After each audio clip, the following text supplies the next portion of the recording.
E um grande foco que eu dou no livro é sobre essa questão do relacionamento, né? Como que a gente consegue usar esse conteúdo, né? Que ele é bem inovador de entender a nossa natureza, entender tudo que é crença. Como é que a gente consegue usar isso em um mito que a gente vive, que se chama relação monogâmica, né? Porque esse é um mito, isso não é da nossa natureza, a relação monogâmica. Nós já estamos inseridos em um contexto... Aí você pegou na polêmica agora. Pois é, vai entrar, mas quando a gente estuda a natureza do ser humano de milhões de anos, do Homo sapiens, 200, 300 mil anos, não existia relação monogâmica, né? E relação monogâmica começou a existir, o livro explica e conta toda a história lá, o pessoal que quiser ver, mas começou a existir, né? E durante muito tempo, casamentos, né? Muito tempo, eu diria, né? Se a gente pegar a história da civilização, a partir da Revolução da Agricultura, nós podemos falar aí que são 10 mil anos onde casamento era arranjo patrimonial, era questão de propriedade, pura e simples, né? Então, a relação monogâmica sempre teve a ver com isso, não teve, o sexo era outra história, não tinha nada a ver com isso, sexualidade, no final era só para ter o filho tinha que ser homem, então tem toda essa história aí que envolve monogamia. Aí, o que acontece? 150 anos atrás, 200, a partir de 1750, por aí, os filósofos lá do iluminismo começaram a escrever contos bonitos, né, e romances bonitos, onde existia o Felizes para Sempre, né, e aí, a partir dali, começou a surgir o mito do amor romântico e da monogamia sendo uma coisa linda.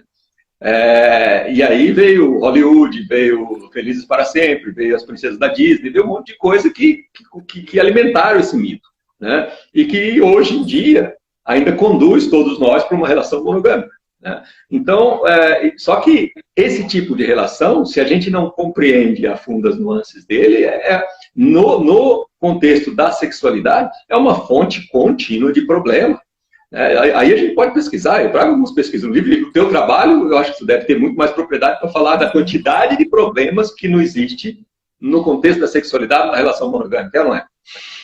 Isso, e aí falando disso, a gente não está falando que não é certo ter uma relação monogâmica, apenas que tem que ter conhecimento também do corpo, da sexualidade humana crua, para poder ter um bom relacionamento, né? Não estamos falando aqui mal do monoganismo. Tanto que eu sou um levanta-mão, estou numa relação monogâmica, não saio dela, mas eu compreendo os desafios de estar numa relação monogâmica, né? E você entender esses desafios, você entende o porquê de determinados problemas, né? E talvez a gente entende que, né, desejos sexuais que a gente tem, questões sexuais mal resolvidas que existem numa relação, isso tem muito a ver com o fato da monogamia estar muito presa na questão da posse, né? Parece que a outra pessoa é minha e eu sou da outra pessoa, e existe meio que essa coisa de que parece que é um contrato, né? Parece que é uma coisa que parece que a gente, quando assume esse contrato, a gente está totalmente consciente de tudo que vai ter dali para frente, sendo que a gente não está consciente de nada, na verdade, né? A gente, quando assina esse contrato, pois é, quando a gente assina esse contrato, a gente está totalmente iludido pela paixão, né? E aí a gente vai lá e assina, acha que vai ser tudo meu, agora eu sou, né, feliz para sempre. E aí, quando começa a acontecer as coisas, são tudo coisas que a gente não tinha consciência que poderia acontecer. A gente não sabia o que era chegar nisso, né? E aí, como a gente não tinha consciência, a gente não sabia, a gente não sabe muitas vezes lidar com isso, a gente não sabe conversar a respeito disso, e aí vai começando a gerar essa crosta de problemas que envolve a relação monogâmica, né? Então, a gente compreender essas coisas ajuda muito a gente a trazer o diálogo, né? Porque, queira ou não, a relação monogâmica, hoje, ela ainda lógico, agora já está aparecendo outros tipos de relação que, porra, graças a Deus, estamos começando a evoluir nesse sentido, né? Mas, ainda hoje, é a maneira que nós temos de viver a nossa essência colaborativa na intimidade com alguém, né? Porque se a gente voltar na história dos caçadores-coletores, pré-revolução da agricultura e toda a evolução do ser humano, do Homo sapiens, a gente vivia em relações multigâmicas. A gente vivia em grupos de 30, 40 pessoas, onde todo mundo era íntimo de todo mundo, né? Nossa, então... na hora que eu li isso, você tinha que ver minha cabeça explodindo assim, ó. Pois é incrível a gente imaginar uma coisa dessa, né? Mas as pessoas viviam num nível de intimidade como se fosse marido e mulher, então é como se fosse 10 maridos, 10 mulheres, tudo no mesmo balaio, né? Ou 10 mulheres e 20 maridos, sei lá quantos que tinha, né? Mas os caçadores-coletores viviam em grupos e eles, né, tinham um estilo de vida totalmente colaborativo nesse sentido. Então eles viviam uma vida onde todo mundo colaborava com todo mundo, né? O igualitarismo existe até um termo que eu vi nos estudos que eu fiz antropológico, chama igualitarismo ferrenho.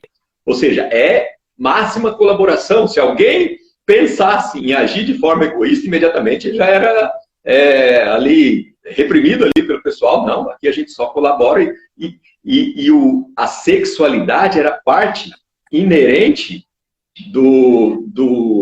dos valores que mantinham essa sociedade colaborativa, né? Então, era muita sexualidade. E aí, se a gente for ver a anatomia, a fisiologia e os instintos do ser humano, né, o que distingue a gente das outras espécies, além de seu nível de empatia maior que tem e a inteligência, que é meio que consequência desse nível de empatia colaborativa, mas é o quanto que nós somos sexualmente exuberantes, né, nesse sentido.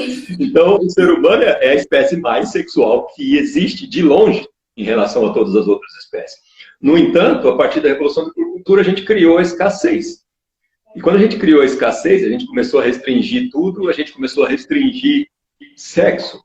E aí, a partir dali, ao invés de colaboração, a gente passou a competir, a gente passou a dar mais valor para as propriedades, para as posses. Ali mudou tudo o estilo de vida. E a partir dessa mudança, a gente não conseguiu se achar mais. E até hoje a gente não se achou ainda, porque a gente permanece com essa mentalidade de escassez e de competição dentro de nós. Por isso a gente trouxe isso para as relações. Então, voltando à monogamia, hoje, eu ter uma esposa, né, e meus filhos, é um ambiente que eu ainda consigo viver esse nível de colaboração. Porque eu não consigo viver esse nível de colaboração com meus colegas de trabalho, com meus amigos que moram em outra casa. A gente não consegue viver o nível de colaboração que a gente foi acostumado a viver e evoluiu vivendo durante milhões de anos. E a gente precisa disso. Isso é uma necessidade básica do ser humano. Isso faz parte da nossa natureza. Então, graças a Deus, ainda bem que existe monogamia, porque a gente consegue ainda, né, homem, homem, mulher, mulher, homem, mulher, a gente consegue ainda construir um ambiente de colaboração. O que a gente precisa entender é que a sexualidade do ser humano, ela não está totalmente vinculada a esse contexto, né? Talvez a sexualidade do ser humano, se a gente restringir ela para esse contexto totalmente monogâmico, pode ser problemático para uma pessoa ou outra que esteja ali dentro, porque também não faz parte da nossa natureza esse contexto de uma relação única e que a gente está sempre tendo relação sexual com a mesma pessoa. Aí é o desafio da rotina e da gente ter que ficar inventando coisas, né? Mas isso aí a gente consegue adaptar. Se a gente realmente acredita na relação monogâmica, a gente consegue achar maneiras de adaptar isso dentro da nossa relação, né? E o livro traz bastante dicas nesse sentido também.